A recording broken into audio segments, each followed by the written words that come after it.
Discuss করব। যদি তোমাদের ভিডিওগুলি ভালো লেগে থাকে অবশ্যই আমার রেসিপি সলিউশন চ্যানেলটিকে তোমরা সাবস্ক্রাইব করো আর যতদূর সম্ভব শেয়ার কমেন্ট করার চেষ্টা করো।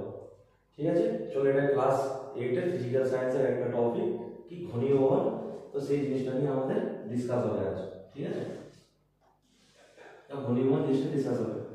তো ঘনীভবন জিনিসটা কি, আমরা আমাদের দৈনন্দিন জীবনে ঘনীভবন দেখেছি, ঠিক আছে, বাট আমরা ওই জিনিসটাকে যে ঘনীভবন বলে কিভাবে ঘটছে, কি কারণে ঘটছে, কিভাবে জিনিস একটা জিনিসের সাথে আরেকটা জিনিস রিলেটেড, তো সেই জিনিসটা নিয়ে আজ ডিসকাস করব।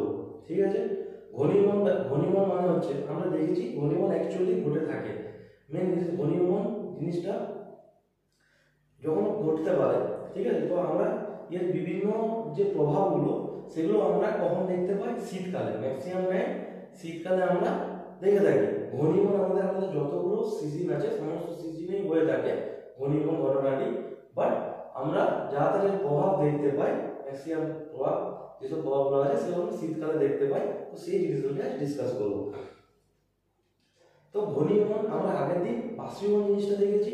বাষ্পীভবন জিনিসটাই, ঠিক আছে, বাষ্পীভবন জিনিসটাই থেকে কোনটা বাষ্প আছে, বাষ্প অবস্থা থেকে, ঠিক আছে, বাষ্প অবস্থা থেকে আমরা জলকণায় পরিণত হওয়াটাকে আমরা কি বলে ঘনীভবন। ঠিক আছে, আমার বাষ্পীভবন ছিল হলো বাষ্প আছে, বাষ্প যে জিনিসটা আছে, বাষ্প আমার যদি কি তাপ বর্জন করে, আমি আগের দিন কি করছি, বাষ্প কখন ক্রিয়েট হয়, বাষ্প কখন ক্রিয়েট হবে যখন আমরা কি জলকে আমি কি তাপ দেবো, এবার কি জল কখন বাষ্প করবে, সে যখন তাপ গ্রহণ করবে, তাপ গ্রহণ করে আমার কি জল বাষ্পে রূপান্তরিত হচ্ছে। তাহলে 1 গ্রাম জল 1 গ্রাম বাষ্পে উষ্ণতার কোনো রকম পরিবর্তন হয় না, উষ্ণতা কোনো রকম পরিবর্তন হয় না, সে বাষ্পে রূপান্তরিত, তার জন্য 537 ক্যালোরি পার গ্রাম লাগছিল তাপ। তাপ গ্রহণ করে কি আমার জল বাষ্পে রূপান্তরিত হয়, আর বাষ্প আমার কি করবে, তাপ বর্জন যদি করে, ঠিক আছে, তাপ বর্জন করলে আমার কিসে হবে, জলকণায় রূপান্তরিত হবে। কিসে রূপান্তরিত হবে, জলকণাতে, জলকণা বা ওয়াটার ড্রপলেট। ঠিক আছে, ওয়াটার ড্রপলেট, জলকণা বা ওয়াটার ড্রপলেটে রূপান্তরিত হবে। এটাকে এই ঘটনাটাকে আমি কি বলবো, ঘনীভবন। বাষ্প অবস্থা থেকে কোনটা জলকণায় রূপান্তরিত হওয়াটাকে আমি কি বলবো, ঘনীভবন। তো এই যে ঘনীভবন যে ঘটনাটা ঘটে থাকে, ঘনীভবন হয় কি করে, ঘনীভবন জিনিসটা আমার হয় কি করে। সবার ফার্স্টে আমরা আমাদের নদী, পুকুর, খাল, বিল সমস্ত জায়গা আছে, সমস্ত জায়গা থেকে আমাকে সূর্যালোক এসে পড়ছে। আমরা কি এমনিতে কোনো নর্মাল প্রাকৃতিক পরিবেশে কোনো একটা পাত্রে জল রেখে সেটাকে আমি তাপ দিই, তাপ দিলে সেখানে থেকে সে তাপ গ্রহণ করে আমাকে বাষ্প হয়, বাষ্পটা উড়ে যায়। তো সেরকম তো আমাদের কি হয় যে আমাকে তাপ দিই না, প্রাকৃতিক বাইরের যে নদী, নালা, খাল, বিল যেসব জিনিসগুলো আছে, মানব যা কিছু সমস্ত জায়গা থেকে আমার কি হয় যে সূর্যালোকের প্রভাবে সমস্ত জায়গায় সূর্যালোক পড়ে। তো সূর্যের যে তাপ, সেই তাপটার প্রভাবে আমার কি হয়, আমরা যেগুলো আমরা দেখতে পাই না, ইনভিজিবল দেখতে পাই না, বাট সেখান থেকে আমার কি বাষ্প আকারে বাষ্প বেরোতে থাকে। ঠিক আছে, এবার বাষ্পটা আমার কি হয়, বাষ্পটা যখন ধীরে ধীরে বায়ুস্তরের উপরে যাবে, উপরে গিয়ে রিজন উপরে যায়, উপরে গিয়ে কি হয়, সেখানে আমাকে শীতল হয়ে সেটা কি ঘনীভূত হয়, ঘনীভূত হয়ে কি বাষ্পটা জলকণায় রূপান্তরিত হয়। ঠিক আছে, জলকণায় রূপান্তরিত হয়। তো এই ঘটনাটা আমার হলো আমার ঘনীভবন। তো আমরা একটা জিনিস দেখেছি, এবার কিছু আমি ফাটে আমি জিনিস বলছি, এটা যেমন কি বাষ্পটা তাপ বর্জন করে আমাকে জলকণায় রূপান্তরিত, জিনিসটা ঘনীভবন বলছে। ঘটনাটা যে ঘটনাটা সেটা ঘনীভবন হলো। এরপর আমরা কিছুগুলো জিনিস দেখে থাকি, যেমন ঘনীভবন থেকে আমার সৃষ্টি হয়, ঠিক আছে, ঘনীভবন প্রভাব। যেমন আমরা শীতকালে দেখে থাকি, শীতকালে আমরা কি ঘাসের উপরে শিশির দেখে থাকি, শীতকালে ঘাসের উপরে আমরা কি দেখে থাকি, শিশির দেখে থাকি। শিশির কিভাবে তৈরি হয়, ঠিক আছে, এবং শিশির কেন আমরা শীতকালে দেখতে পাই, অন্য কোনো গ্রীষ্মকালে বা অন্য কোনো টাইমে কেন আমরা দেখতে পাই না, শিশির আমরা শীতকালেই বেশি দেখতে পাই, ঘাসের উপরে শিশির থাকে, শিশির। ঠিক আছে, তারপরে আমাদের কি কুয়াশা সৃষ্টি হয়, শীতকালে আমরা কি পরিবেশ বাতাসে বায়ুতে চাপিয়ে কি কুয়াশা দেখতে পাই, কুয়াশাচ্ছন্ন পরিবেশ দেখতে পাই, কুয়াশা ঢাকা থাকে। আর আরেকটা জিনিস যে মেঘ, আরেকটা কি হয়, এখান থেকেই মেঘের আমার সৃষ্টি হয়। মেঘ জিনিসটা কি সেটা নিয়ে আমরা ডিসকাস করবো। তার জন্য আমি কি পাটে জিনিসগুলো বলছি, এই তিনটা জিনিস নিয়ে আমি ডিসকাস করব। তিনটা জিনিস হলো আমার কি, এক নম্বর হলো আমার শিশির, এক নম্বর হলো আমার কি শিশির, দুই নম্বর হলো আমার কি কুয়াশা,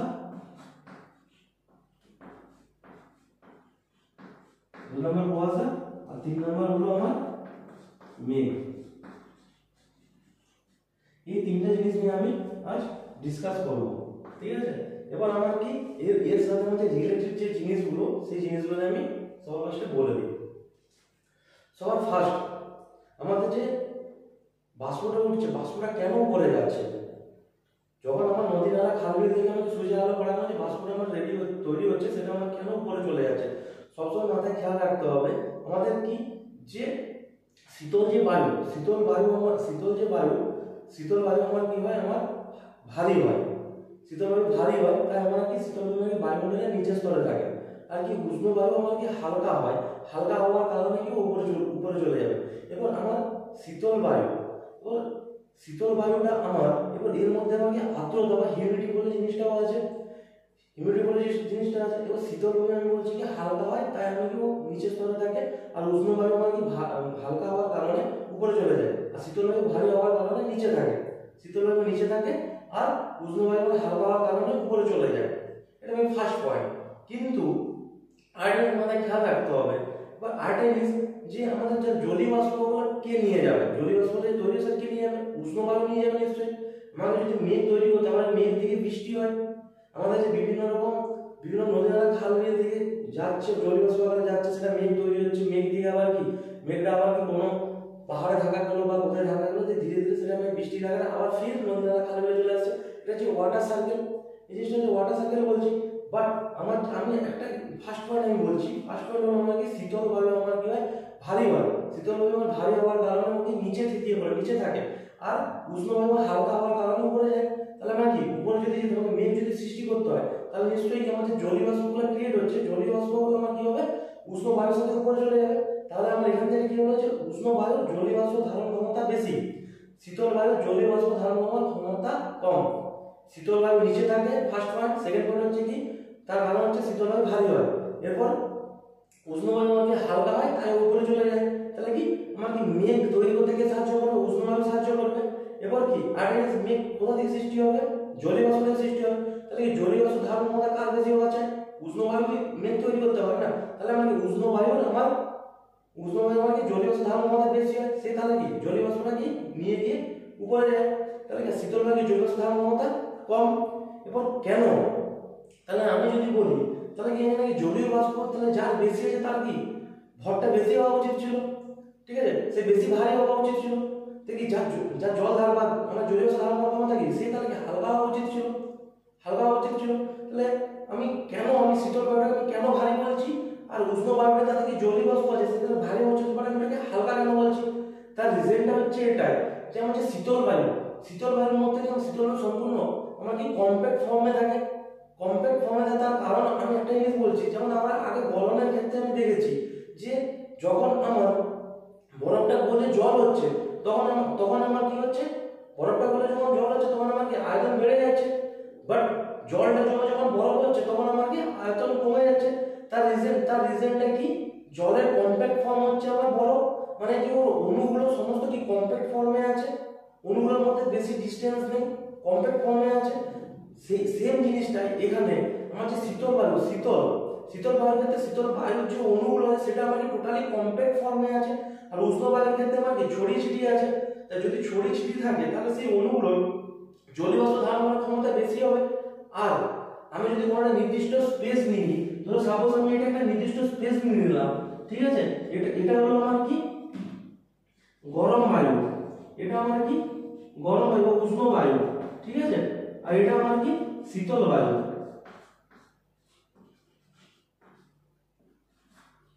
এটা আমার কি শীতল বায়ু, ঠিক আছে। বাট গরম বায়ুটা আমার কেন, গরম বায়ুটা আমার হালকা, তার রিজনটা কি, এর যে অণুগুলো আছে সেগুলো কি ছড়িয়ে ছিটিয়ে থাকে, কম্প্যাক্ট ফর্মে থাকে না। বাট শীতল বায়ুর ক্ষেত্রে কি অণুগুলো আমার কি টোটালি কম্প্যাক্ট ফর্মে থাকে। তো আমি এইটুকু স্পেসে আমি যদি শীতল বায়ু নিই, তার মধ্যে কি অনেক পরিমাণে অণু থাকবে, যা কি কম স্পেসের মধ্যে কনজাস্টেবল অবস্থিত। বাট গরম বায়ুর ক্ষেত্রে কি ছড়িয়ে ছিটিয়ে থাকবে, এই পরিস্থিতির মধ্যে কি কম অণু থাকবে, কম্প্যাক্ট ফর্মে নেই এটা। তাহলে কি কম্প্যাক্ট ফর্মে যদি না থাকে, অণু যদি ছড়িয়ে ছিটিয়ে থাকে, ঠিক আছে, অণু যদি ছড়িয়ে ছিটিয়ে থাকে, তাহলে কি এর ওজন আমার কি হালকা হবে, এর ওজন আমার কি এর ভর আমার কি শীতল বায়ুর ভর বেশি হবে, তাই শীতল বায়ু নিচে থাকে ভর বেশি হওয়ার কারণে। আর কি এই কম্প্যাক্ট ফর্মে থাকার কারণে একটা অণু আরেকটা অণুর মধ্যখানে এর যে একটা অণু আরেকটা অণুর মধ্যখানে কি ডিসটেন্স যখন কম্প্যাক্ট ফর্মে আছে, তাই কি দুটো অণু মিডিলের জায়গায় যদি খালি না থাকে, তাহলে জলীয় বাষ্পকে কি করে ধারণ করবে, তাই কম্প্যাক্ট ফর্মে থাকার কারণে শীতল বায়ু কি করে যে জলীয় বাষ্প কম ধারণ করতে পারে।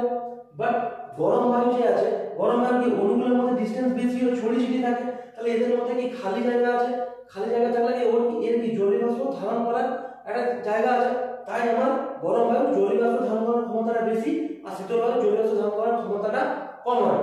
এটা একটা পয়েন্ট গেল। আর শীতল বায়ু যত কম্প্যাক্ট ফর্মে থাকে, অণুগুলো তাই ভারী হয়, ঠিক আছে, ভারী হলে নিচে থাকে। আর গরম বায়ু আমার কি কম্প্যাক্ট ফর্মে থাকে না, ছড়িয়ে ছিটিয়ে থাকে, তাই হালকা হয়, উপরে চলে যায়। ঠিক আছে, বোঝা গেল এই জিনিসটা। আমি জিনিসটা বুঝছি।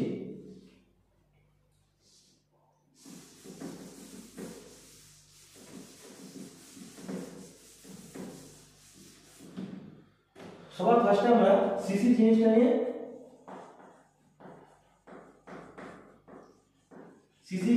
ডিসকাস করব, যেটা আমার 1 নাম্বার পয়েন্ট ছিল। সিসি জিনিসটা নিয়ে ডিসকাস করব, ঠিক আছে। যেমন আমরা সিসি যে জিনিসটা আছে, সিসি জিনিসটাকে এর মধ্যে আমার অনেকগুলো কোশ্চেন আসবে। সিসি জিনিসটা আমরা শীতকালে দেখতে পাই, বাট ওটা আমরা কি শীতকালে আমরা কি দিনের বেলায় দেখতে পাই, দিনের বেলা দেখতে পাই কি, দিনের বেলা আমরা দেখতে পাই না। সির্ফ আমরা কি দেখতে পাই, সন্ধ্যার পরে, মাঝরাতে বা ভোরবেলায় মানে আর্লি মর্নিং এ আমরা সিসি দেখতে পাই, ঠিক আছে। এর রিজনটা কি, এর রিজনটা হচ্ছে এই জায়গায় আমার কি পুরো দিন আমার কি সূর্যালোক পড়ার কারণে পুরো দিন জল পড়ার কারণে কি ভূপৃষ্ঠ উত্তপ্ত হচ্ছে, পুরো দিন ধরে আমার কি ভূপৃষ্ঠ উত্তপ্ত হলো। ভূপৃষ্ঠ উত্তপ্ত যখন হচ্ছে, আমার কি ধীরে ধীরে যখন সূর্যাস্ত হচ্ছে, তাহলে আমি ভূপৃষ্ঠ ধীরে ধীরে কি করবে, তাপ বর্জন করে কি করবে, ভূপৃষ্ঠটা আমার কি ঠান্ডা হতে চাইবে। ভূপৃষ্ঠটা আমার কি ভূপৃষ্ঠের ঘাস আছে, ভূপৃষ্ঠটা আমার কি ঠান্ডা হতে চাইবে। তাহলে আমার ভূপৃষ্ঠটা যদি আমার ভূপৃষ্ঠ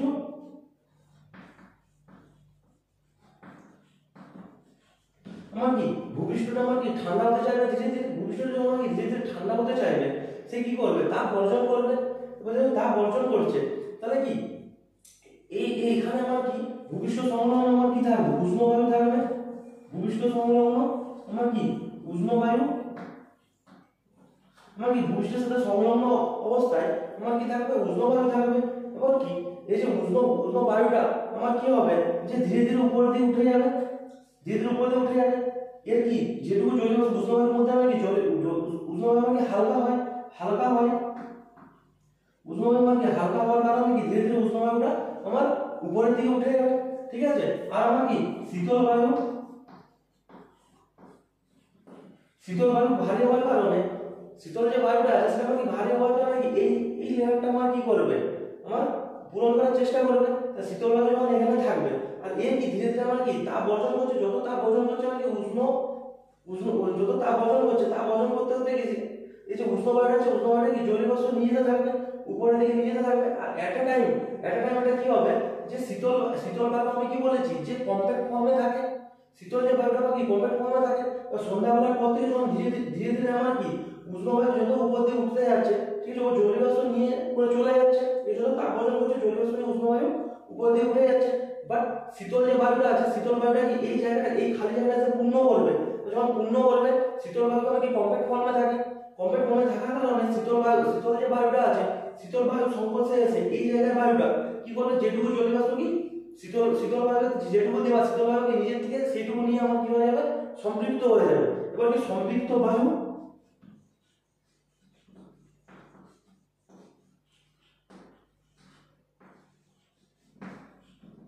সম্পৃক্ত বায়ু জিনিসটা কি, একটা জিনিস বলছি, আমি একটা কাপে জল নিলাম, জল নিয়ে আমরা যেটা কি দ্রবণের ক্ষেত্রে দেখি, যেটা কাপের মধ্যে আমি কি করলাম, জল নিয়েছি, জল নিয়ে তার মধ্যে আমি কি দিচ্ছি, নুন দিচ্ছি, নুন গোলার চেষ্টা করছি, নুন গুলছি, গলে যাচ্ছে, কিন্তু এট এ টাইম একটা লাস্ট টাইম আসবে, যে টাইম আমার কি নুন আর গলবে না। তার রিজনটা কি, যে ওই জলটার মধ্যে কি জলটা যে দ্রবণটা আমার কি হয়েছে, নুন আর জলের একটা দ্রবণ তৈরি করছে, তাহলে দ্রবণটা টোটালি সম্পৃক্ত হয়ে গেছে, সম্পৃক্ত দ্রবণ আমরা বলে থাকি। তার কারণ হচ্ছে জলটার মধ্যে মানে যতটা নুন গোলার ছিল ততটা গুলে গেছে, এর থেকে এক্সট্রা আমি দিলে কি নুনটা নিচে দিয়ে পড়বে, ঠিক আছে। তাহলে এই দ্রবণটাকে আমি সর্বোচ্চ যতটা পর্যন্ত নুন গলবে ততটা যদি গুলি, তো সেটা হচ্ছে আমার কি সম্পৃক্ত দ্রবণ তৈরি হলো। এরপর আমি যদি এক্সট্রা লবণ দিই, এক্সট্রা লবণ নুন দিলে আমার কি হবে, নুনটা আর জলের সাথে গুলবে না, সেটা কি হবে নিচে দিয়ে পড়বে। তা সর্বোচ্চ যতদূর পর্যন্ত নুনটা গুলছিল সেই দ্রবণটাকে তখন আমি বলবো সম্পৃক্ত দ্রবণ বলবো, ঠিক আছে। এবার আমি যদি ওই দ্রবণটাতে আরো জল অ্যাড করি, জলের তখন কি তাহলে ওই নিচে যে দিয়ে পড়া যে নুনটা আছে সেটা আমার কি হবে, গুলে যায়, ঠিক আছে। এটা একটা প্রসেস দেখতে হয়। আর আরেকটা জিনিস হয়ে থাকে যে আমি যদি ওকে এখানে তাপ দিই, ঠিক আছে, হিট দিই, একটা আমি এখানে কি কাইনেটিক এনার্জি বলে জিনিস আছে, কাইনেটিক এনার্জি। কাইনেটিক এনার্জি এখানে আমি কি, যখন আমি কি করব ওই দ্রবণটাকে আমি হিট দেবো, তখন আমার কি করবে যে আমার যে নুনের যে পার্টিকুল আছে আমি যদি হিট দিই, তখন ওই কাইনেটিক এনার্জি আমার কি কাজ হবে, যে নুনের যে অণুগুলো আছে সেগুলোকে ভেঙে দেওয়া, তাহলে কি সেগুলোকে যদি ভেঙে দেয় তাহলে সেই ইজিলি আমার কি ডিসলভ হয়ে যাবে, ইজিলি আমার কি হবে দ্রবণটার মধ্যে আমার কি ডিসলভ হয়ে যাবে। তখন আমাকে একমাত্র তখনই পসিবল আমি যদি উষ্ণতা বাড়াই, ঠিক আছে। ধর আমাকে আমি ওই এর তৈরি করছিলাম 50 ডিগ্রি উষ্ণতায়, বাট আমি তখন যদি উষ্ণতা বাড়াই তখন আমার কি যে কাইনেটিক এনার্জি তৈরি হয়, সেই কাইনেটিক এনার্জিটার কাজ কি, যে আমার যে নুন অ্যাড করছি নুনের অণুগুলোকে ভেঙে দেওয়া। ও যদি ভেঙে দেয় নুনের অণুগুলো ভেঙে দেয় তখন কি আমার ওই দ্রবণটা দ্রবীভূত হবে। সবার ফার্স্ট সম্পৃক্ত দ্রবণ হচ্ছে ওই জিনিসটা, যে জিনিসটা কি আমি যখন কাপটার মধ্যে জল নিয়ে নুনটাকে গুলছি, গোলার টাইমে আমার কি হচ্ছে যে গুলে যাচ্ছে ইজিলি, একটা ম্যাক্সিমাম পয়েন্ট তো ওটা গুলবে, সেটা ম্যাক্সিমাম পয়েন্ট যখন গুলবে সেইটাকে আমি বলছি সম্পৃক্ত দ্রবণ। ও তার থেকে যদি বেশি নুন দিই তখন কি সেটা গুলবে না, ঠিক আছে। এবার যদি উপর দিকে জল অ্যাড করি তাহলে তাড়াতাড়ি গুলবে, তাতে গুলে যাবে তখন। তাহলে কি যখন দ্রবণটা সম্পৃক্ত হয়ে যাবে তখন আমার আর দুটো কন্ডিশন আছে, হয় সেটাকে একটা কন্ডিশন সেটাকে তাপ দিলে তখন গুলে যাবে, তখন আমি কি ওই দ্রবণটাকে আমি যদি তাপ দিই, তাপ দিলে তখন কেন গুলে যাবে, তাপ দিলে গুলে যাওয়ার রিজন হচ্ছে এটা, যে আমার আমি কি যে এটাকে নুনটাকে অ্যাড করছি, নুনের অণুগুলোকে তখন কি করবে, ভেঙে দেবে। নুনের অণুগুলো যদি ভেঙে দেয়, নুনের অণু তাপ দিলে কি কাইনেটিক এনার্জি দ্বারা কি নুনের অণুগুলো যখন আমরা ভেঙে দেবে, নুনের অণুগুলো যদি ভাঙে তখন ভাঙলে কি হবে, নুনের অণুগুলো ইজিলি তখন জলটার সাথে ফিরে আবার কি হবে দ্রবীভূত হয়ে যাবে, ঠিক আছে। তো সেম জিনিসটা এবার আমি যদি কি হয় যে আমি যে সম্পৃক্ত দ্রবণ তৈরি, ওটা একটা ঘটনা গেল। আবার আরেকটা ঘটনা হলো আমার যে সম্পৃক্ত যে দ্রবণটা আছে, সম্পৃক্ত দ্রবণটা আমার যে তৈরি হয়ে গেছে, ঠিক আছে। তো তার মধ্যে আমি কি করলাম, সম্পৃক্ত দ্রবণটা 50 ডিগ্রি সেলসিয়াস তৈরি করেছিলাম, এবার আমি কি করলাম সম্পৃক্ত দ্রবণটার আমি উষ্ণতা আমি কমিয়ে দিয়ে 40 ডিগ্রি করে দিলাম। যদি আমি 40 ডিগ্রি করে দিই, দ্রবণের উষ্ণতা কমিয়ে 40 ডিগ্রি যদি আমি করে দিই, তো 40 ডিগ্রি করলে আমার কি হবে, তখন দেখা যাবে যেহেতু আমি কমিয়ে দিচ্ছি তাহলে কি আমার তখন আমার কি হবে, দেখা যাবে যে দ্রবণটা থেকে নুন কিছুটা নিচে থিতিয়ে পড়ে আছে, নুন কিছুটা থিতিয়ে পড়ে আছে। একটা হলো আমার কি উষ্ণতা আমি যদি বাড়াই তখন আমার কাইনেটিক এনার্জি বৃদ্ধি পাচ্ছে, তো কাইনেটিক এনার্জি আমার যদি বৃদ্ধি পায় তাহলে আমার কি হবে, তখন অণুগুলোকে ভেঙে দেয়, তার জন্য কি দ্রবণে আরো কি দ্রবীভূত হয়ে যায় এক্সট্রা নুন অ্যাড করলে।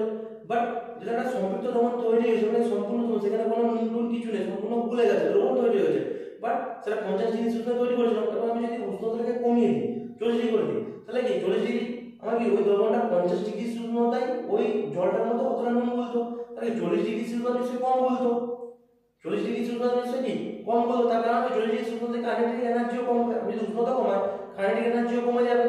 50 ডিগ্রি উষ্ণতায় কাইনেটিক এনার্জি বেশি ছিল, তাই নুনের অণুগুলোকে ভেঙে অতটা পর্যন্ত আমার কি নুন ওই জলটার মধ্যে মিশে দিয়েছিল। ও যদি 40 ডিগ্রি উষ্ণতা যদি আমি উষ্ণতা কমাই, তাই উষ্ণতা যদি আমি কমাই তাহলে আমার কি হবে, যে আমার কি কাইনেটিক এনার্জিও কমবে, ডিক্রিজ হবে। তাহলে কাইনেটিক এনার্জি যদি কমে তাহলে আমার কি হবে, যে অতটা নুন গুলতো না ওর মধ্যে, কিন্তু আমি কি 50 ডিগ্রি উষ্ণতা ছিল বলে কাইনেটিক এনার্জিও বেশি ছিল তাই ভুলে গেছে। এবার আমি যদি উষ্ণতা কমিয়ে দিই তাহলে আমার কি হবে, দেখা যাবে সম্পৃক্ত দ্রবণ থেকে নুন ধীরে ধীরে থিতিয়ে পড়ছে কিছুটা নিচে, ঠিক আছে। তো এটাই হলো আমার কি একটা সম্পৃক্ত দ্রবণ। জিনিসটা বলার রিজন হচ্ছে এটাই, আমি এই কারণে বোঝালাম, সেখান থেকে আমি সম্পৃক্ত বায়ু কি হবে তৈরি হচ্ছে সেই জিনিসটা বোঝানোর জন্য আমি দ্রবণটাতে এক্সাম্পলটা দিলাম, বুঝে গেল। তো এই জিনিসটাকে আর কাইনেটিক এনার্জি এই কারণে বললাম। তো মুছছি এটাকে। এবার এখানে ফিরে আসি, ঠিক আছে। সারাদিন ধরে যখন আমার কি সূর্যালোক পড়ছে, সূর্যালোক পড়ছে কি ভূপৃষ্ঠ উত্তপ্ত হচ্ছে। ওই ভূপৃষ্ঠ উত্তপ্ত হতে হতে আমার যখন দিনের শেষে গিয়ে আমার কি হবে, যে সন্ধ্যাবেলায় ধীরে ধীরে কি করে তাপ বর্জন করবে। ও ধীরে ধীরে যখন তাপ বর্জন করবে ভূপৃষ্ঠ থেকে, ধীরে ধীরে তাপ বর্জন করছে। তো যখন ধীরে ধীরে তাপ বর্জন করবে, তাপ বর্জন করতে করতে কি হবে, আমার কি উষ্ণ বায়ু আমার কি জলীয় স্তরের উপরে যাচ্ছে। তাহলে এই যে জায়গাটা খালি হচ্ছে সেটা আমার কি শীতল যে ভারী বায়ু, ঠিক আছে, শীতল ভারী বায়ুটা আমার কি সেই জায়গাটা এসে পূর্ণ করবে। এবার কি আবার আরেকটা জিনিস জানি আমি বললাম যে শীতল বায়ু কেন ভারী হয়, শীতল বায়ু কম্প্যাক্ট ফর্মে থাকে, ঠিক আছে, কম জায়গার মধ্যে বেশি অণু থাকে। আর হালকা বায়ুতে আমার কি কম জায়গায় সেম জায়গার মধ্যে আমার কি বেশি অণু থাকে, ঠিক আছে। এটা হালকা তাই কি উপরে চলে যায়। তো শীতল বায়ু যখন কম্প্যাক্ট ফর্মে থাকে তখন এখানে যে যখন এখানে আসলো, এখানে বায়ু সংঘর্ষে শীতল বায়ুটা আসলো, তখন ওইখানে যে তখন আমার কি হবে, শীতল বায়ুর মধ্যে আমি কম্প্যাক্ট ফর্মে থাকার জন্য শীতল বায়ুর মধ্যে আমার কি বেশি জায়গা নেই, শীতল বায়ুর মধ্যে কোনো জলীয় অংশ ঢোকার মতো কি বেশি জায়গা আছে, জলীয় অংশ ঢোকার মতো বেশি জায়গা নেই। তাহলে শীতল বায়ুটা আমার কি ইজিলি এসে এখানে সংযুক্ত বায়ুতে পরিণত হয়ে যাবে। একটা নির্দিষ্ট উষ্ণতা, এখানে একটা নির্দিষ্ট উষ্ণতা থাকবে, সেই উষ্ণতায় কি হয়, শীতল বায়ুটা আমার কি হবে, ইজিলি আমার সংযুক্ত হয়ে যাবে। ইজিলি সংযুক্ত হয়ে যাবে মানে হচ্ছে কি, যে ওই বায়ুটা শীতল বায়ুটা যতটা পরিমাণ জলীয় বাষ্প ধারণ ক্ষমতা, যতটা জলীয় বাষ্প ধারণ করার ক্ষমতা ততটা পরিমাণ জলীয় বাষ্প ইজিলি ধারণ করে নেবে, ঠিক আছে। তখন আমার কি শীতল বায়ুটা কিন্তু টোটালি সংযুক্ত হয়ে গেল। এবার যখনই সংযুক্ত হয়ে গেল নির্দিষ্ট উষ্ণতায় দিনের সাথে সংযুক্ত হয়ে গেল বায়ুটা, বাট আমার যখন রাত বাড়তে থাকবে, রাত বাড়তে বাড়তে আমার কি হবে, শীতকালে রাত যখন বাড়তে থাকছে তখন আমার কি টেম্পারেচার ডিক্রিজ হচ্ছে, টেম্পারেচার যখন ডিক্রিজ হবে, আমি এখানে টেম্পারেচার যখন আমার কমছে, উষ্ণতা ধীরে ধীরে রাত বাড়ছে বা সকালবেলা প্রচুর ঠান্ডা লাগে, ঠিক আছে, মানে কি টেম্পারেচার মানে ধীরে ধীরে কমছে, আমার বায়ুটা কি সন্ধ্যাবেলায় সংযুক্ত হয়ে গেছে। শীতল যে বায়ুটা এসেছিল, শীতল বায়ুটা কি সন্ধ্যাবেলাতে টোটালি সংযুক্ত হয়ে গেছিল, ওর মধ্যে যেটুকু জলীয় বাষ্প ধারণ করার ক্ষমতা ততটা করে নিয়েছিল, বায়ুটা টোটালি কি সংযুক্ত বায়ুতে পরিণত হয়ে গেছিল। বাট আমার কি একটা নির্দিষ্ট উষ্ণতা, সন্ধ্যাবেলা একটা উষ্ণতা ছিল, সেই উষ্ণতায় ওই বায়ুটা আমার কি সংযুক্ত হয়েছে, সেই উষ্ণতাতে আমার কি ওই শীতল বায়ুটা সংযুক্ত হয়েছে। বাট রাত যত বাড়ছে, ঠিক আছে, আমি ধরে নিচ্ছি যে সন্ধ্যাবেলায় আমার টেম্পারেচার ছিল, আমার কি বলছে বলে সন্ধ্যাবেলায় আমি ধরে নিলাম 15 ডিগ্রি সি, 15 ডিগ্রি সি ছিল টেম্পারেচার, সেই উষ্ণতায় আমার শীতল বায়ুটা সংযুক্ত হয়ে গেছে, সংযুক্ত বায়ুতে পরিণত হয়ে গেছে। বাট আমার যখন রাত বাড়লো, রাত 12টা 1টা 2টো, ঠিক আছে, আমরা দেখি কি মাঝরাতে শিশির পড়ে, ঠিক আছে, ঘাসের মধ্যে শিশির পড়ে বা ভোরবেলায় পড়ে, সেই টাইমে আমার কি রাতের বেলায় বা ভোরবেলায় আমার টেম্পারেচার আমার যদি 10 ডিগ্রি সি হয়ে যায়, 10 ডিগ্রি সি হয়ে যায় মানে কি 5 ডিগ্রি আরো কমে গেছে।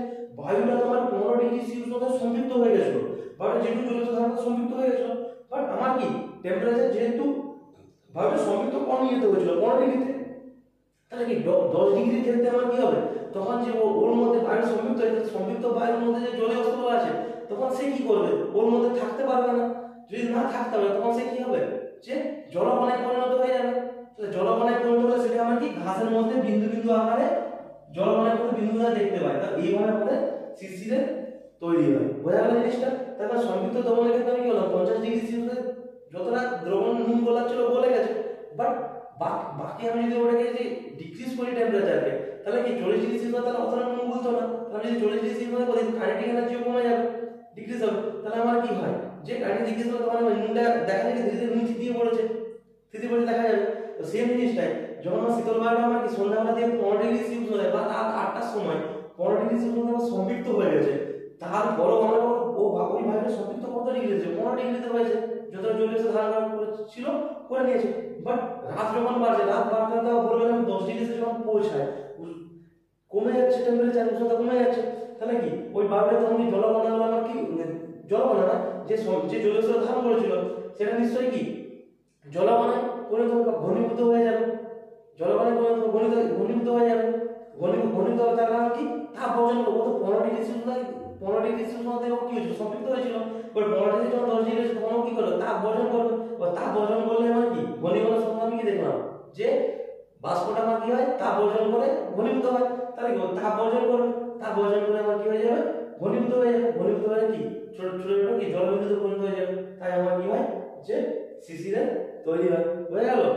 তাই সংযুক্ত বায়ুর যে জিনিসটা কেন বললাম সেটা বুঝতে পারলে, আর যে দ্রবণ দ্বারা যে এক্সাম্পল দিলাম তার রিজনটা এই বায়ুর সাথে রিলেট তাই বুঝলাম, ইজিলি বোঝা যাবে, ঠিক আছে।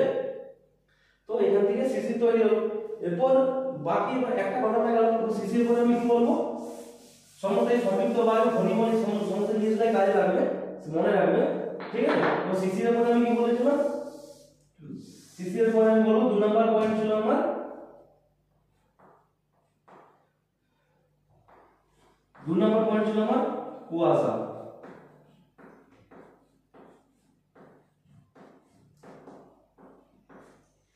এবার আমরা কি বল শিশির, তাহলে বোঝা গেল যে শিশির দেখা যায় ওই কারণে ওর আসছে যে কুয়াশা, ঠিক আছে। আমি তো দেখলাম যে ভূপৃষ্ঠ থেকে আমার কি জলীয় বাষ্পগুলো ধীরে ধীরে আমার কি শীতল বায়ু নিচের স্তরে থাকা ভারী হওয়ার কারণে উষ্ণ বায়ুতে জলীয় বাষ্পগুলো ধীরে ধীরে উপরে নিয়ে যাচ্ছে, ঠিক আছে।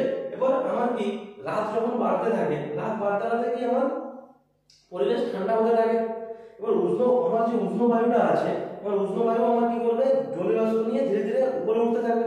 একটা নির্দিষ্ট বায়ুর লেয়ার থাকবে, আমাদের একটা নির্দিষ্ট বায়ুর লেয়ার থাকবে, যেটা রাতের দিকে আমার কি হয়, শান্ত হয়ে পড়ে, মানে অতটা বায়ু চলাচল হয় না, অতটা আমার কি হয়, সেই স্তরে আমার কি বায়ু স্তরে আমার কি বায়ু চলাচল অতটা বেশি আমার হয় না, বায়ু চলাচল আমার কি কম হয়ে থাকে।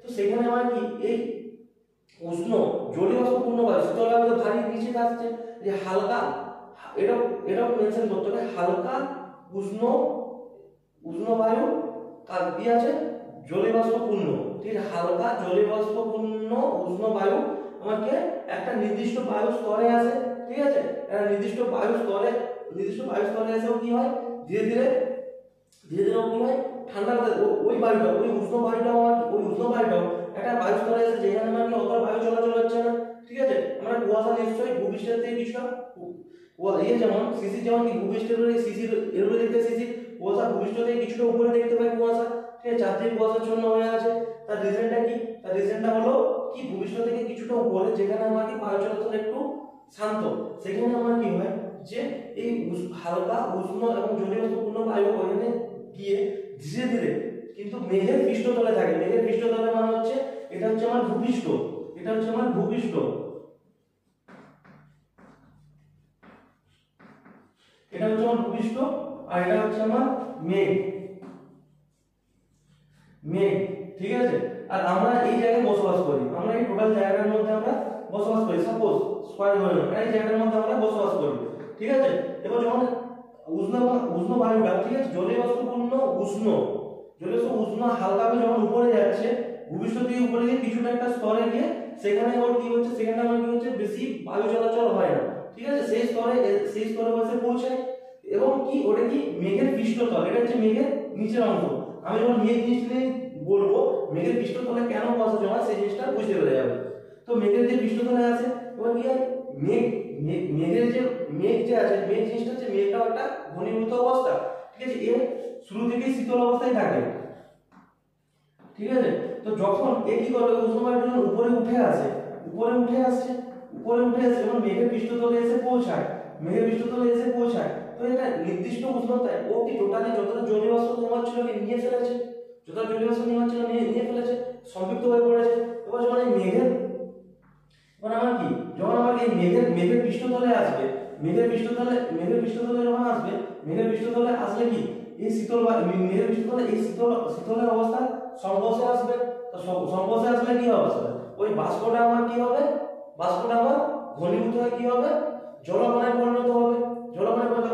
একটা জিনিস মাথায় খেয়াল রাখতে হবে যে আমি সাপোজ ধরছি যে ভূপৃষ্ঠের শিশির জিনিসটা আমি বোঝালাম, তো ধীরে ধীরে যখন তাপ বিকিরণ করবে, তাপ বিকিরণের ফলে উষ্ণ বায়ুটা হালকা বায়ু যখন উপরে যাচ্ছে, ও একটা নির্দিষ্ট সম্পৃক্ত হয়ে পড়েছে, নির্দিষ্ট যতটা পরিমাণ জলীয় বাষ্প নেবার নিয়ে নিয়েছে, জলীয় বাষ্প যখন উপরে যাচ্ছে, মেঘ কি আবার শীতল হয়।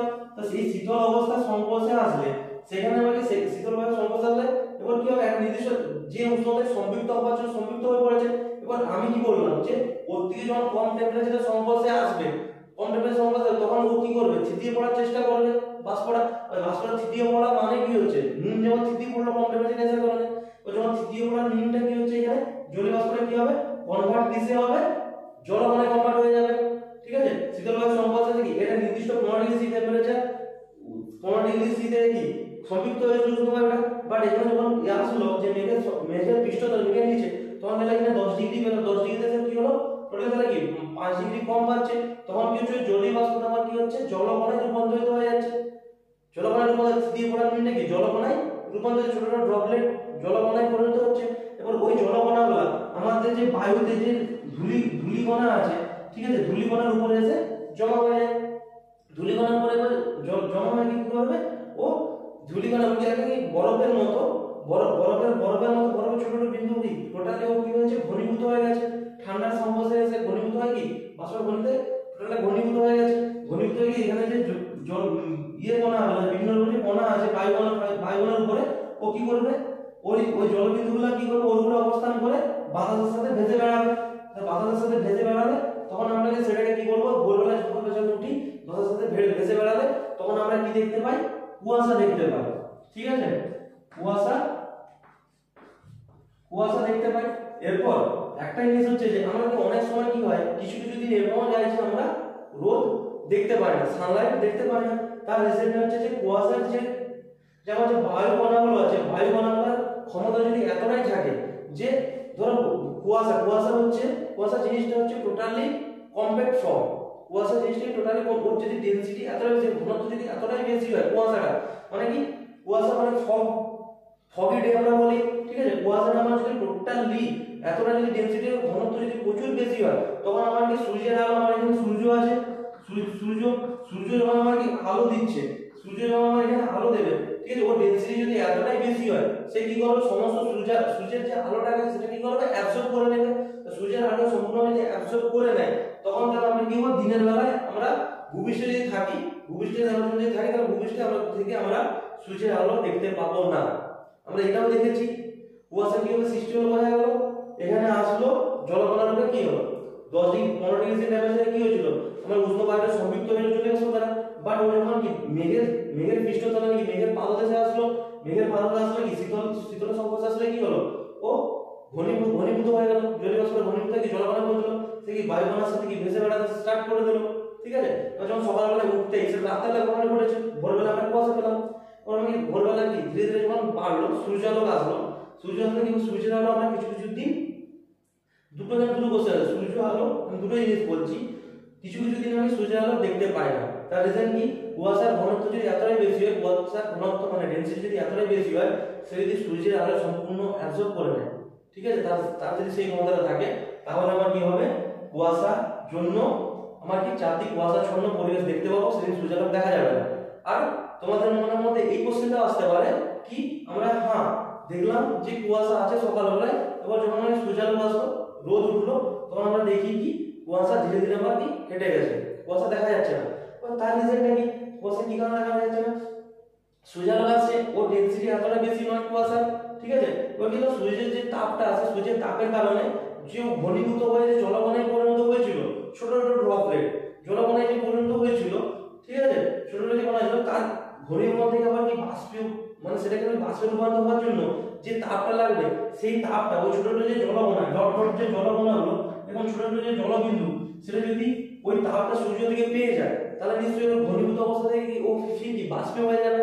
ঠিক আছে, এবার যদি সেই পরিমাণ তাপটা যদি না পায়, তার ডেনসিটি যদি কম্প্যাক্ট ফর্মটা, কুয়াশার যে কম্প্যাক্ট ফর্ম যদি বেশি থাকে বা ডেনসিটি বেশি থাকে, সেক্ষেত্রে ও কি করবে, সূর্যালোকটাকে টোটালটাই, সূর্যের যে তাপটা, সূর্যালোকটাকে টোটালটাই ও অ্যাবজর্ব করে নেবে। তাই আমরা সেদিন কি কুয়াশাচ্ছন্ন পরিবেশ দেখতে পাবো। আর যখন আমরা কি হবে, টোটালটাকে অ্যাবজর্ব করতে পারবে না, ঠিক আছে, অতটা ঘনত্ব নেই, অতটা ডেনসিটি নেই কুয়াশা, সেদিন কি হবে, ওই জল যে কণাগুলো আছে, জলকণাগুলো কি করবে, সূর্যের তাপ দ্বারা ফির ঘনীভূত অবস্থায় আছে জলবিন্দুর, ফির ও কি হবে, বাষ্পে কনভার্ট হয়ে যাবে, ফির আমার কি হবে, বায়ুতে ভেসে বেড়াবে। তাই আমার কি সূর্যালোক আসার সাথে সাথে আমার কি হয়, যে কুয়াশা হেঁটে যায় আর সূর্যালোক আমাদের ভূপৃষ্ঠে এসে পড়ে। জিনিসটা বোঝা গেল। এবার আমি আসছি ধোঁয়াশা বলে একটা জিনিস হয়।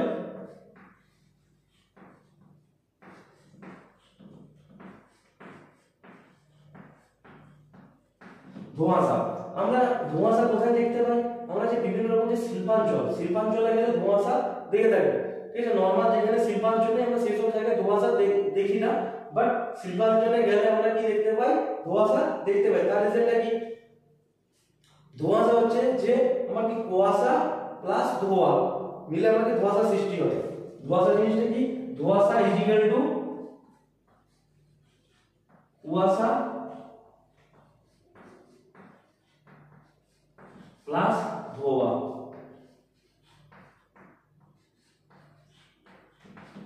যেমন শিল্পাঞ্চলে আমরা কি কুয়াশা প্লাস ধোঁয়া মিলিয়ে আমাদের ধোঁয়া সৃষ্টি আমরা কি শিল্পাঞ্চলে কি হয় প্রচুর যানবাহন চলে, গাড়ি চলে, তো সেখান থেকে আমাদের বিভিন্ন রকম গ্যাস বের হচ্ছে, প্লাস বিভিন্ন রকম কি শিল্পাঞ্চলে প্রচুর কলকারখানা থাকে, ঠিক আছে। এবার কলকারখানার মধ্যে আমার কি হয়, কলকারখানার বিভিন্ন যে গ্যাস আছে সেই গ্যাসগুলো মিলে আমার কি হয় কুয়াশা প্লাস ধোঁয়া মিলিয়ে আমার কি হয় ধোঁয়াশা সৃষ্টি হয়, ঠিক আছে। এবার কিছু কিছু টাইম আমার কি হয় যে কিছু কিছু টাইম কি হয় ধোঁয়াশাতে পুরো শিল্পাঞ্চল ঢাকা থাকে। তার রিজনটা কি, তার রিজনটা হচ্ছে যে কুয়াশা ধোঁয়া মিলে যে ধোঁয়াশা সৃষ্টি হয় তার ডেনসিটি এতটাই বেশি হয় যে সে সূর্যের আলোটাকে টোটালটাকে অ্যাবজর্ব করে নেয়।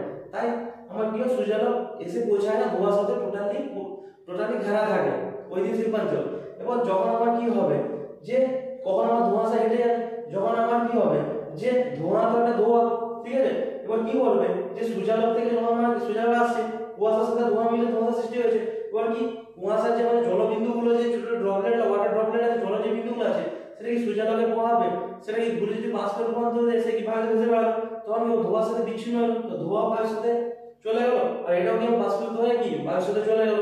তাই তখন আমাদের শিল্পাঞ্চলে আবার কি ঝলমলে রোদ দেখা দেয়, ধোঁয়াশা হেঁটে যায়, ঠিক আছে।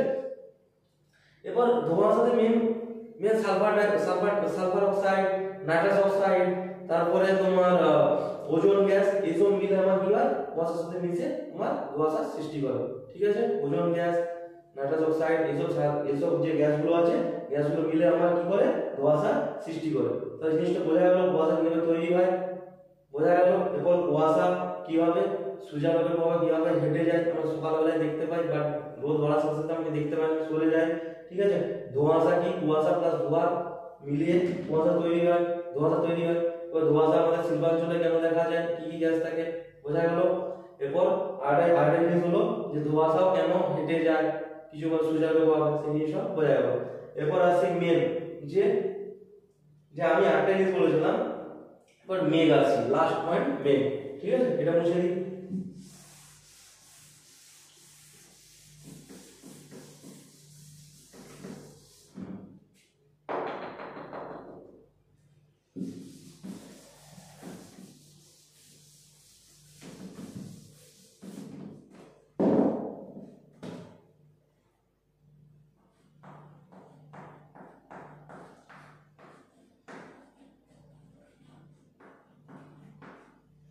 এবার আসছি আমি মেঘ।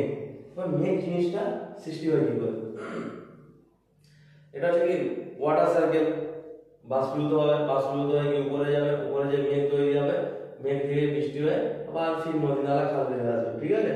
তো আমাদের যে নদী মেঘ জিনিসটাও কিছু ব্যাপার নয়, নদী নালা খাল বিলের যে জলগুলো আছে, ঠিক আছে, সেটা আমার কি সূর্যের তাপে আমার কি সেটা আমার মেঘ জিনিসটা আমার কি শীতকাল উপরে ডিপেন্ড করে না, যে কোনো টাইম হতে পারে, যে কোনো সিজনে হতে পারে, ঠিক আছে। ও কি করে নদী নালা খাল বিলে যে আমাদের নদী নালা খাল বিলের জল আমার কি হয় সূর্যালোকের প্রভাবে আমার কি হয় বাষ্পীভূত হয়। আমি কি বললাম যে শীতল বায়ু নিচে থেকে যে ভারী হওয়ার কারণে আর কি হালকা বায়ু মানে অতটা কম্প্যাক্ট ফর্মে থাকে না, উষ্ণ বায়ু আমার কি অতটা কম্প্যাক্ট ফর্মে থাকে না, ও কি হয় হালকা হয়। আর ওর কি হালকা হওয়ার কারণে অণুগুলোর মধ্যে কি ডিসটেন্স বেশি থাকে, ডিসটেন্স হওয়ার কারণে ওর কি হয় জলীয় বাষ্প ধারণ করার ক্ষমতাটা বেশি হয়। এবার জলীয় বাষ্প ধারণ করার ক্ষমতা যদি বেশি হয় কে উষ্ণ এবং হালকা বায়ু পর্যাপ্ত পরিমাণে জলীয় বাষ্প নিয়ে কি হয় উপরে উঠতে শুরু করে, বায়ুস্তরের উপরে উঠতে যায়, ঠিক আছে। এবার যত উপরে উঠতে যাবে, যত উপরে আমার উঠবে, ঠিক আছে, আমার যত ভূপৃষ্ঠ থেকে আমি যত উপরের দিকে উঠবো, ভূপৃষ্ঠ থেকে আমি যত উপরের দিকে উঠবো, উষ্ণ বায়ু যত উপরের দিকে উঠবে, ঠিক আছে, ভূপৃষ্ঠ থেকে যত উপরের দিকে উঠবে এটা আমার উষ্ণ বায়ু,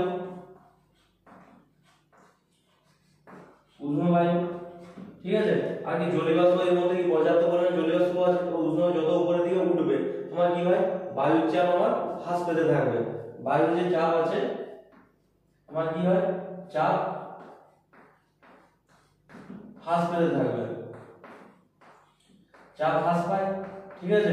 এবার আমরা যদি চাপ যদি আমার হ্রাস পায়, অ্যাকচুয়ালি উষ্ণ বায়ু আমি বললাম উষ্ণ বায়ু অতটা আমাকে কম্প্যাক্ট ফর্মে থাকে না, অণুগুলো ছড়িয়ে ছিটিয়ে থাকে, ঠিক আছে। এবার আমার যত উপরে দিকে উঠবে উষ্ণ বায়ুটা উইথ জলীয় বাষ্প উপর সম্পূর্ণ জলীয় বাষ্প পূর্ণ থাকবে, এবার যত উপরে দিকে উঠবে আমার যদি চাপ হ্রাস পেতে থাকে, চাপ হ্রাস পেতে থাকলে কি আমার যদি সাপোজ আমি বলেছি এরকম একটা স্পেস নিলাম, স্পেসের মধ্যে উষ্ণ বায়ু আছে, ওর অণুগুলো যদি এই ডিসটেন্সের মধ্যে থাকে, আবার যদি অণুর মধ্যে আবার কি চাপ যদি হ্রাস পায়, চাপ হ্রাস পেলে কি অণুগুলো অণুগুলো আরো ডিসটেন্স বাড়াবে, ঠিক আছে। অণুগুলোর মধ্যে কি চাপ হ্রাস পেলে কি হবে, ও কি আরো দূরে ছড়িয়ে ছিটিয়ে পড়বে।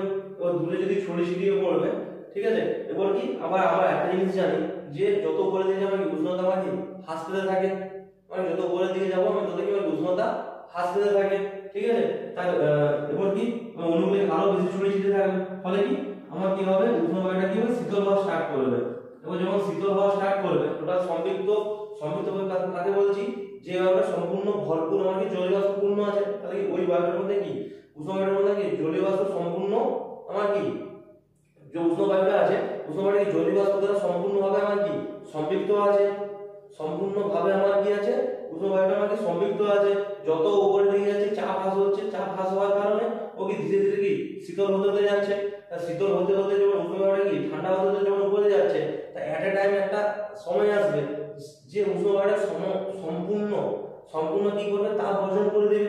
তো উষ্ণ বায়ুটা যদি সম্পূর্ণ তাপ বর্জন করে দেয়, তার মধ্যে জমে থাকা যে ইয়েটা আছে জলীয় বাষ্পটা আছে সে কি হবে, শীতল বায়ুটা যখন ধীরে ধীরে উপরে উঠছে তার চাপ হ্রাসের কারণে তার অণুগুলোর ডিসটেন্স বাড়ছে, সেই শীতল বায়ুটা ধীরে ধীরে কি তাপ বর্জন করে দিচ্ছে, শীতল হওয়া স্টার্ট করছে। যখন শীতল হচ্ছে ধীরে ধীরে শীতল কথা একটা টাইম আসবে টোটালি কি ঠান্ডা হয়ে গেছে, বাট ওর মধ্যে থাকে জলীয় বাষ্পগুলো কি হবে, তাহলে কি ওই শীতল হওয়ার কারণে জলীয় বাষ্পগুলো আমার কি হবে কিসে কনভার্ট হয়ে যাবে, ঠান্ডা হয়ে কিসে জলকণায় কনভার্ট হয়ে যাবে।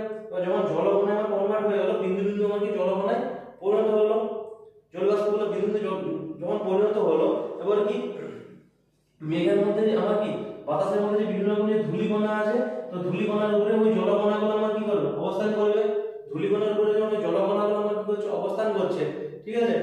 তো বায়ুর একটা কি ওই বায়ুর একটা কি জলকণা ধারণ করার একটা ক্ষমতা থাকবে, বিভিন্ন রকম কি ধূলিকণার উপরে যখন অবস্থান করবে তার একটা ধারণ ক্ষমতা থাকবে।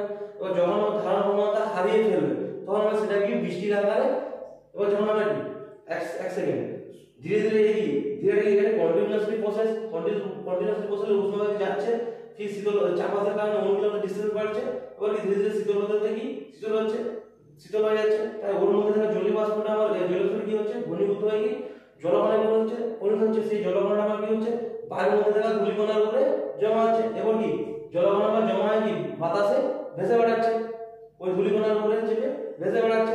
এবার কি ওই বায়ুর একটা কি নির্দিষ্ট জলকণা ধারণ করার ক্ষমতা থাকবে, তো সেই জিনিসটাকে আমি কি বলছি ক্লাউড বা মেঘ, যে জলকণা বা ধূলিকণার উপরে জলকণাগুলো জমে থাকে, ঠিক আছে, সেটাকে আমি বলছি কি ক্লাউড বা এটাকে আমি বলছি মেঘ, ঠিক আছে। এর একটা নির্দিষ্ট মানে জল ধারণ করার ক্ষমতাও থাকবে। এবার যদি যখন বেশি পরিমাণে এখানে যাচ্ছে, যখন জল ধারণ ক্ষমতা হারিয়ে ফেলবে তখন ও কি করবে রেনফল করে দিবে, বৃষ্টির আকারে রেনফল করে দিবে, বৃষ্টি হয়ে গেল, ঠিক আছে। এবার বা এই মেঘ যখন ঘুরে বেড়াচ্ছে, এর মধ্যে কি জলকণা আছে, এই মেঘ যখন ঘুরে বেড়াচ্ছে, ঘুরে বেড়াতে কি হবে কোনো পাহাড়ে বা কোনো উঁচু জায়গায় ধাক্কা খেলে তো সেইখানে কি সে আর নিজেকে ধরে রাখতে পারবে না, এইভাবে ধরে রাখতে না পারে তখন আমার কি বৃষ্টির আকারে নিচে ঝরে পড়বে। তো এইভাবে আমাদের ওয়াটার সাইকেল চলতে থাকে, আর মেঘ জিনিসটাও আমাদের বোঝা গেল, ঠিক আছে। তো ঘনীভবন বোঝা গেল তোমাদের, ঘনীভবন কাকে বলে, আর ঘনীভবন আমাদের তিনটা জিনিস সম্পূর্ণ নিচ থেকে উপর দিয়ে আমি গিয়েছি, নিচে সবার পাশে আমি শিশির বুঝিয়েছি, শিশির কেন হয় নিচের ভূপৃষ্ঠের বায়ু দ্বারা, ঠিক মিডিলে গেলাম। এবার আমি বলছি যে আমি সেই মুহূর্তে কেন বলেছিলাম যে মেঘের পৃষ্ঠতলে কেন কুয়াশা সৃষ্টি হয়, তার কারণ কি মেঘ সম্পূর্ণ শীতল অবস্থায় থাকে, শীতল হতে হতে মেঘ তৈরি হয়েছে না, তাই এই উষ্ণ বায়ুটা কি এইখানে সংঘর্ষে এসে ঠান্ডা হয়ে সে কুয়াশায় পরিণত হচ্ছে, তাই বলেছিলাম যে মেঘের পৃষ্ঠতলে আছে বাট ভূপৃষ্ঠের উপরে, বোঝা গেল। তো সর্বাস্টে এখানে শিশির, তারপর আমাদের কুয়াশার পরে মেঘ থেকে আবার ফির বৃষ্টি, তো এইভাবে আমাদের কি হয় ওয়াটার সাইকেল চলতে থাকে। তো তোমাদের আজকের মতো ঘনীভবন এখানেই শেষ। আর অবশ্যই ভিডিওটি ভালো লেগে থাকলে তোমরা ভিডিওটিকে লাইক করা, কমেন্ট করা, শেয়ার করার চেষ্টা করো। ঠিক আছে, থ্যাংক ইউ।